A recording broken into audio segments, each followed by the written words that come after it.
Hello world, welcome to the Vanguard Cycles YouTube channel. My name's Greg. Today we're going to be having a look at the removal of a Shimano Hollowtech II BSA threaded bottom bracket. As ever, if you have any questions or comments about the video, or if you'd like to see any other topics featured on the YouTube channel, please let us know down below. Also, if you could click like and subscribe, that would really mean a lot, so thank you very much in advance. Right, let's get into it. So what we've got here is a selection of tools that you may need in order to remove a bottom bracket. Today we're going to be removing a Shimano Hollowtech II external cup bottom bracket with a BSA thread. That means that it screws into the bike, and I've already had a look at the bike and I can see on the bottom bracket cups that the model number is an SM-BB52. Now, because of that, I know that it's probably the most common Shimano Hollowtech II type, and it's a 16 notch or 16 spline cup with around about 44 to 45 millimeter outside diameter. So most of the tools that you have for Hollowtech II will fit that. What I've got here is a tool like this, which you may have. There's one end there that's set up for 44 millimeters with the 16 splines. A lot of multi-tool kits that you might get from the online retailers may have something like this in them. Again, that'll fit. My tool of choice is a more workshop grade cup type tool from Park. That's a BBT-69.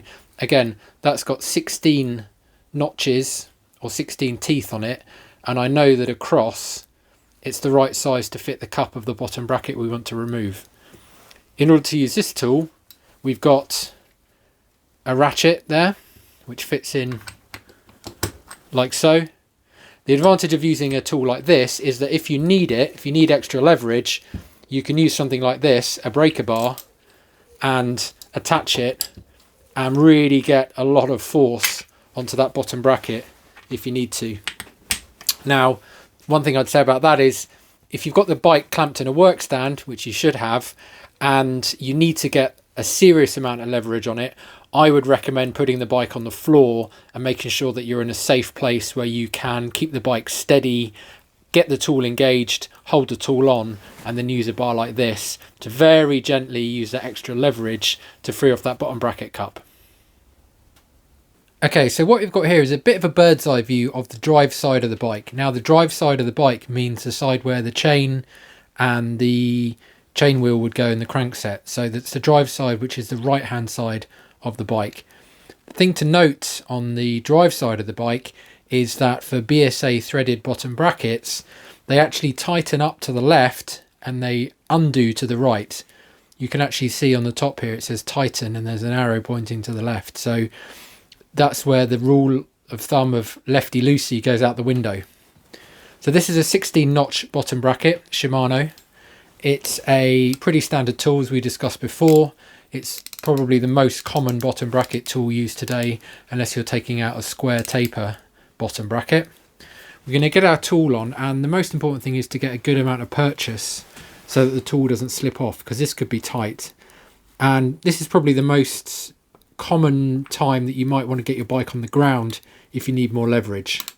So I'm going to get my tool on there. I'm going to push against the bike in the work stand, and I'm going to lean down to the right and use the mechanical advantage with my hand right at the end of my ratchet there to see if I can undo it to the right. Alright, okay, now we're loose. Now I keep pushing against the bike as I start to undo, and it will become easier now and easier, and we're going to take this all the way out of the bike.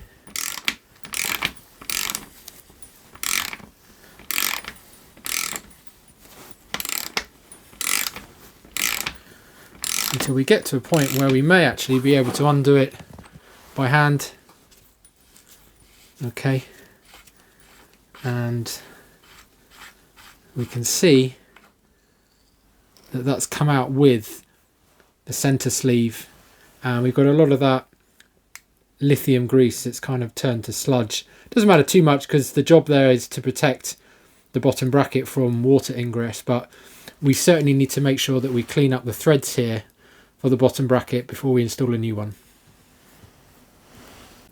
Okay, so now we've turned the bike round in the work stand and we're looking at the non-drive side or the left-hand side of the bike.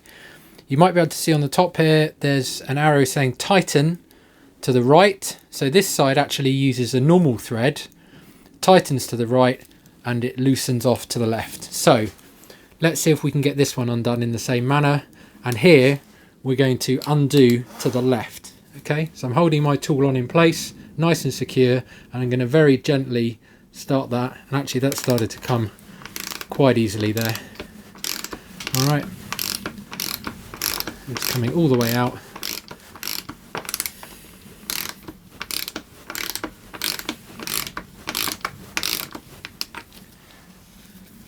And we're able to finish that off by hand.